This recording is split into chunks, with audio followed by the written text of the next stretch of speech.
అమ్మా అమ్మాయి తల్లిదండ్రులు ఎవరున్నారో ఒకసారి ఆ అన్నం వెండి గిన్నెలో అన్నం ఒకసారి అలా నోట్తో అలా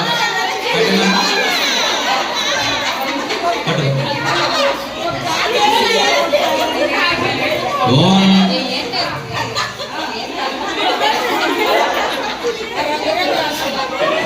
ఓం సహనా భవతు సహనౌ భునక్తు సహ వీర్యం కరవావహై తేజస్వినావధీతమస్తు మా విద్విషావహై.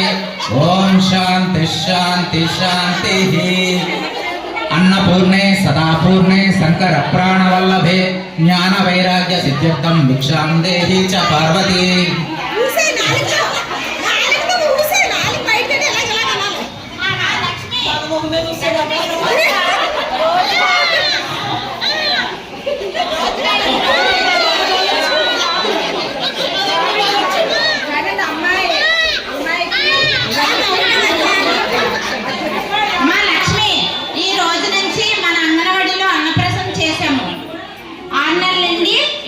వచ్చింది కాబట్టి మన పాపకి రోజుగా ఇచ్చే మన స్కూల్లో ఇచ్చే బాలామృతం ఎగ్స్ తర్వాత పాలు కూడా బిడ్డకి అన్ని కూడా జావలా చేసి మెత్త గుజ్జులా చేసి ఏమైనా సరే పెట్టాలమ్మా. చేప మాంసం అన్నీ కూడా ఇలాగా మన బాలామృతం పిండి ఇస్తున్నాం కదా, అది రోజుగా 100 గ్రాముల చొప్పున అది వేడి నీళ్ళు కొద్ది గోరువెచ్చగా చేసి అది రోజుకు 100 గ్రాముల చొప్పున చెంచాతో జావలా చేసి పాపకి తినిపించాలి. దానివల్ల మనకి మంచి బలం వస్తుంది, పౌష్టికంగా పాప ఎదుగుదలకి బాగుపడుతుంది. లక్ష్మి టీచర్ గారండి, అసలు పెద్దవాళ్ళు అందరూ అంటున్నారు ఆ పాలు పొగటం ఏదో కలిపేస్తున్నారు, పాలు పిల్లలు పెట్టకూడదు అంటున్నారండి.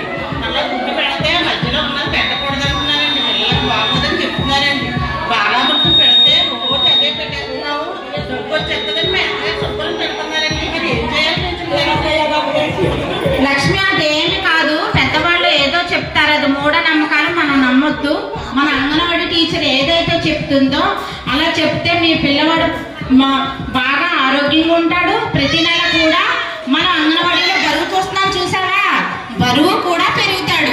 మనం ఇచ్చిన పాలు అవి ఫుడ్ కమిషనర్ చెక్ చేసి ఆ పిల్లలకి